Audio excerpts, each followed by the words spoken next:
So the two of us have started the barber shop already, and we have framed out a couple of the walls. And I just wanted to show you guys a couple things. When you're building walls or panels, some people make a jig.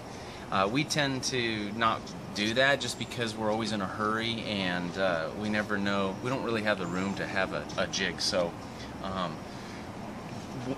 for those of you that aren't real familiar with a wall flat, they're kind of made up of basically your top and bottom rails, and then the two outside pieces, which are the stiles, and then inside here are just the toggles.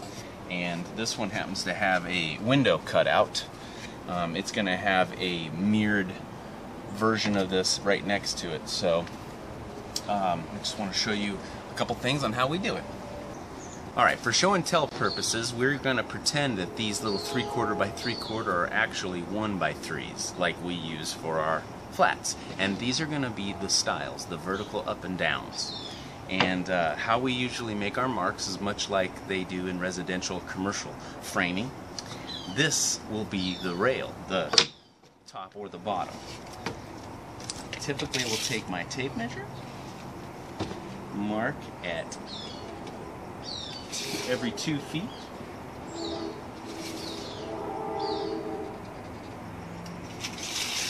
Now, let's say we were going to build 2 or 3 flats. So you pull a couple more over, because hey man, let's get all these markings done at the same time. And you take your speed square and make a mark across there.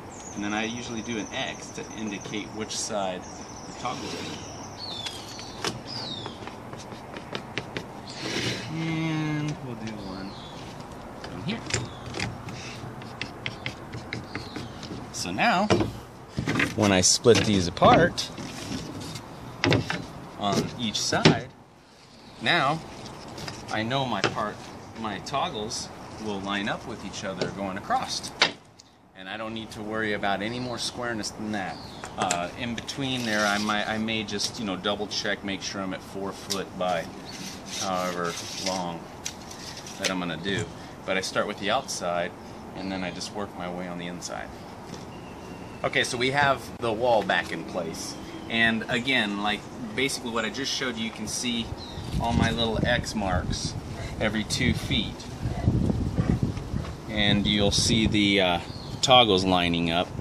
Because I knew that I wanted to repeat this first wall that I made, I basically on the second one just made the outside edge, clamped it down together with the first one, didn't even worry about making any marks, and then I had the first wall to match my second wall.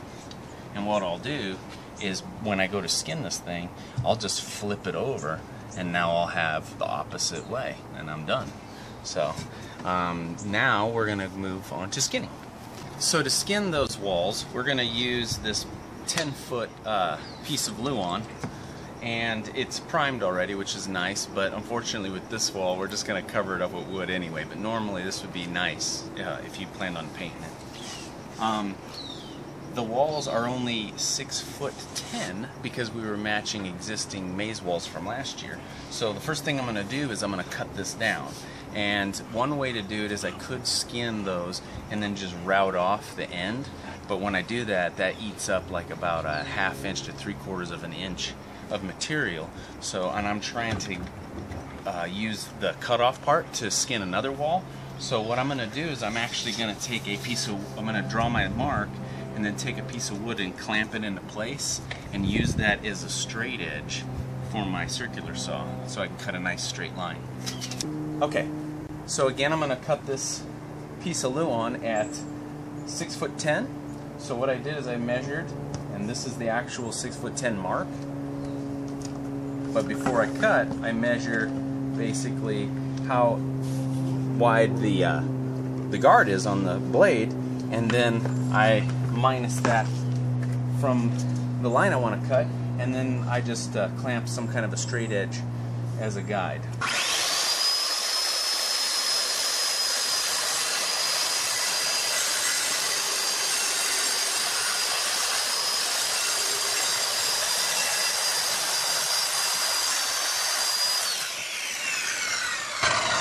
Go gadget arm. I know. So you can see that it makes a nice straight edge. And this is a good alternative if you don't have a table saw. In my case, I have a table saw, but I don't have the room inside the garage to cut this wide of a piece, so it makes it nice. So before, when I put all these 1x2s together, I didn't use glue. I usually tend not to, just because I'm always in a hurry, and the real strength is going to come from gluing this onto all the boards and making it all one piece. So I've got my bead of glue all over, and I've measured, double checked, it is 4 foot by 6'10". This is 4 foot by 6'10". All my edges are straight, so I'm going to use this as my way to make this thing square. So, set this down. It's easier for two people to do it, of course.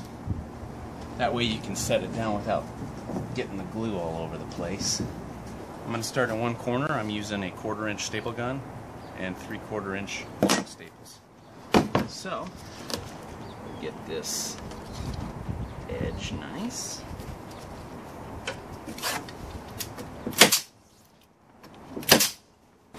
And again, I'm going to use the plywood as my straight edge.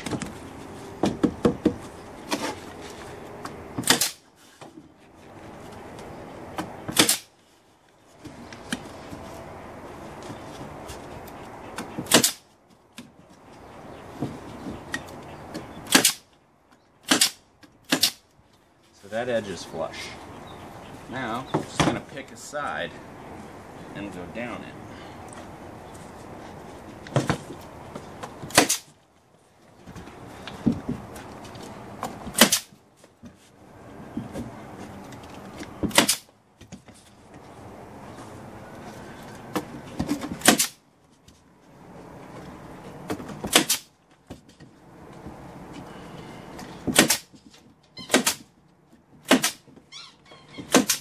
My bottom edge, if you come down here, Gina, because I matched the other end and this side, you'll notice this side is good to go.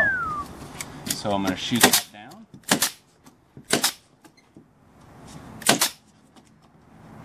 And the same with this side. So I'll shoot this side. Now one thing, some people will then take a router and go around and clean the edges. I don't like doing that because this edge is straight, and as soon as you route that away, you'll have crooked lines, and when you put two crooked lines together, you'll notice inconsistent gaps and stuff. So I'll just leave it like this.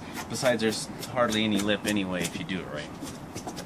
So I have all the other three sides shot, and I just wanted to show you, if you ever have an edge that's like this where you're having trouble lining up the two sides, maybe because the toggle's too short or whatever reason, a little trick is to take a screw, screw it in a little bit, and you take a hammer and then you pry against that edge and bring it up flush. Then you can grow another arm. Yeah. Beautiful. Shoot it. And then you just may work your way down that troubled edge. Okay. Nice little secret. I like that secret. Alright, so I have the outer perimeter all shot down. The next thing I'm going to do is I'm going to cut out my window. So the way I do that is I look under here, see where my window opening is, obviously. You don't have to look down there, but right here. So then I'm going to make a hole, basically.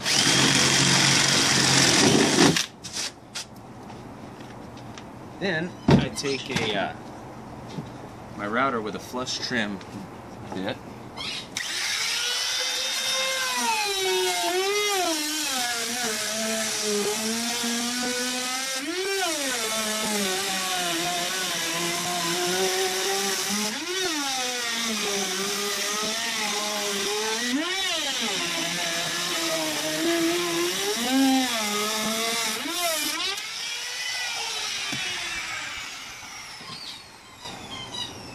So you can go back and sand some of these edges. So now the only thing left to do is to just staple anywhere else inside the flat. And one of the ways you can do that is by looking at the edge where your staples are that hold the toggles together, and you can use either a pencil and a straight edge, or you can make yourself some chalk lines, go by, and then you can just go back through.